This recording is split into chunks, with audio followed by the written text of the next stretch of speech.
Okay, so yes, I'm in Costa Rica on the western side, the surf place. I surfed for a couple days, and it was kind of a touristy place, although, and then I went, and it was pretty too. And then I went and I saw there was a sign like it was like a massage place or something.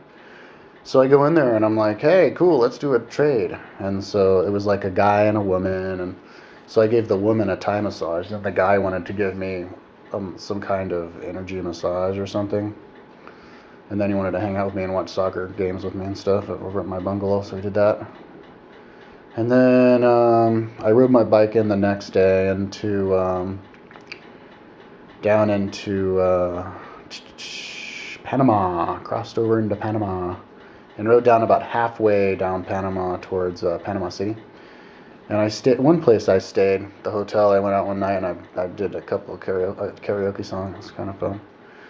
But then I got kind of bored and I decided to just take the bus into Panama City. And I hung out in Panama City a couple of days, which is a very fascinating place.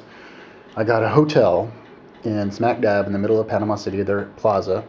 In Latin America, every city has a plaza, and so that plaza signifies the center of the historical city. Actually, this wasn't officially the historical city of Panama. I guess the historical one was like maybe 10 miles south or something like that. But the one of Panama City, historical part, and I got in this really old, big room in this really old hotel. Really nice room, really nice hotel, but it was kind of dilapidated. Right, looking over on the second floor, looking over the plaza, and it was really cheap. I guess they didn't have the re-gentrification. And a lot of these cities in Latin America, like, they get all like snooty or whatever, and they decide that it's cool to like live in the modern part of town or whatever, and so then the beautiful historical part just has no value, and so it was cool. I felt like I was living it up. Anyway, I biked all over Panama. I rode to the top of like a hill there in Panama City, and had a cool view overlooking the city.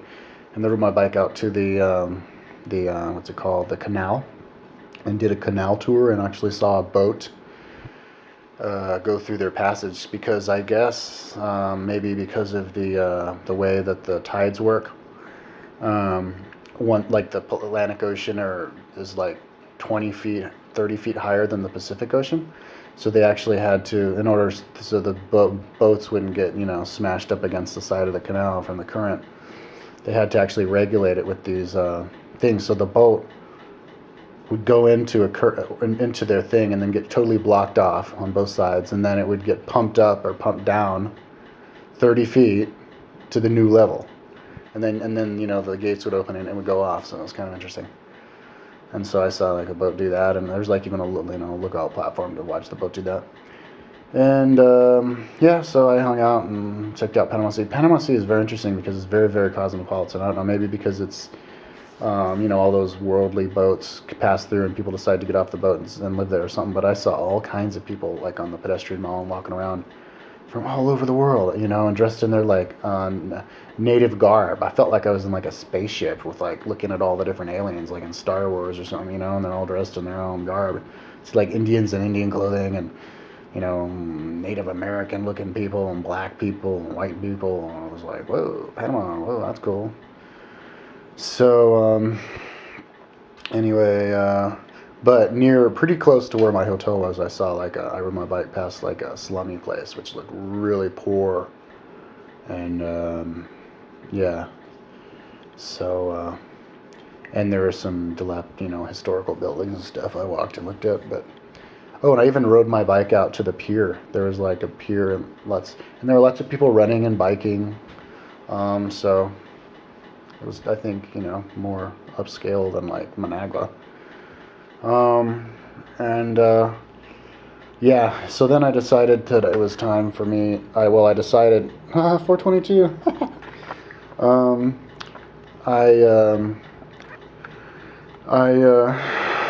so yeah, originally I was gonna take a plane into Colombia, but those guys like freaked out. So I thought maybe that was like an omen. Maybe I'd be like, all right, I'll do Colombia some other time. So I decided to buy a plane ticket from Panama to Quito, Ecuador, baby.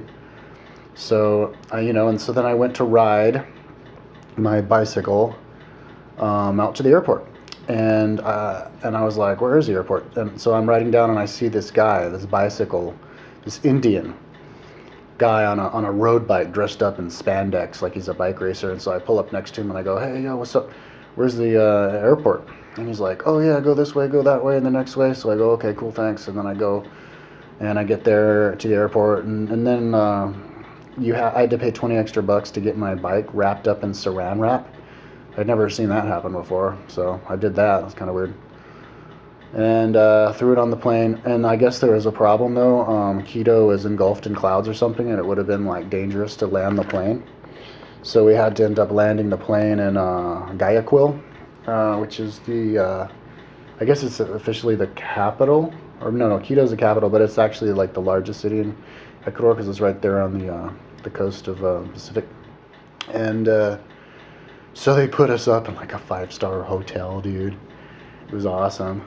I loved it. I mean, most of the people there, they were like some, bridge designers and older people, and they were like, God damn it, we don't know, we don't want to do this. But I was thinking, cool, man, cha-ching, I get to stay in a 5-star restaurant, watch movies and stuff.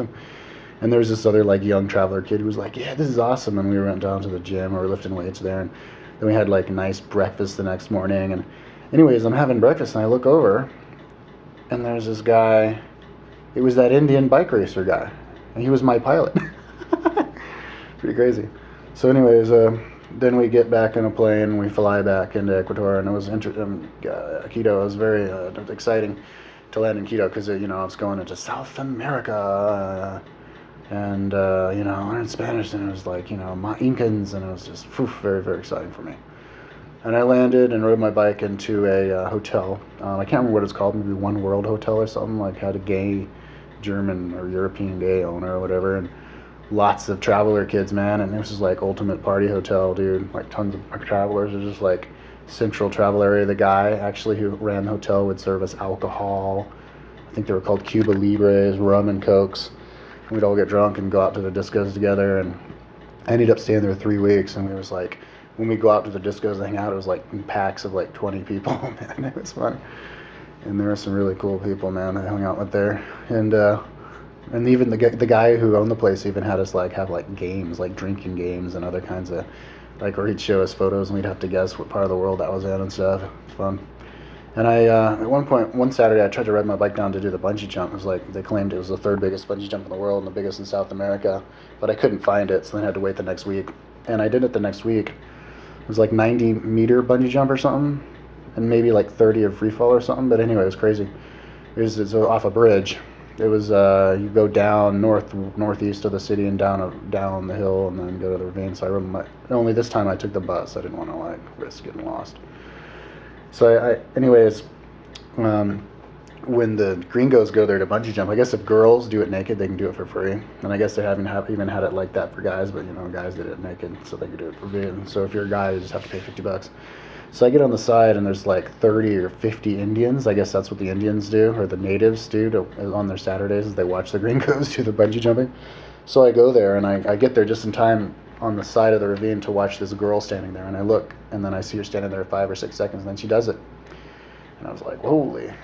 And I'm glad I got to see her do it because, it kind of gave me courage to do it. So then I go, and they latch me up, to my feet, and then I had a back up on my chest. And they were really good. They, explained to me exactly, that it was safe and everything.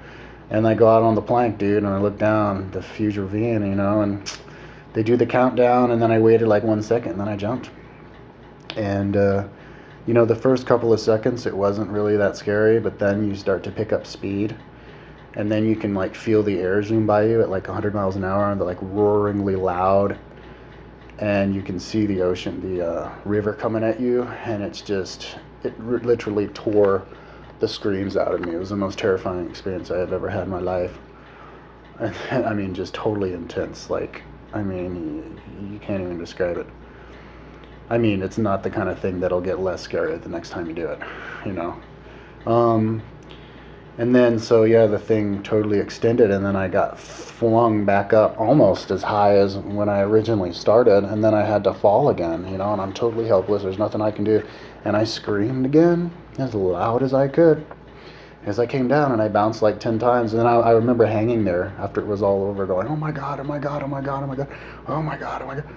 And looking down at the river, which wasn't so far below me. And then they pulled me up, and I was like, holy shit. Everybody up there like, oh my God, oh my God. Yeah, so then I went back up there and oops, my 10 minutes is up, so I guess this will have to continue.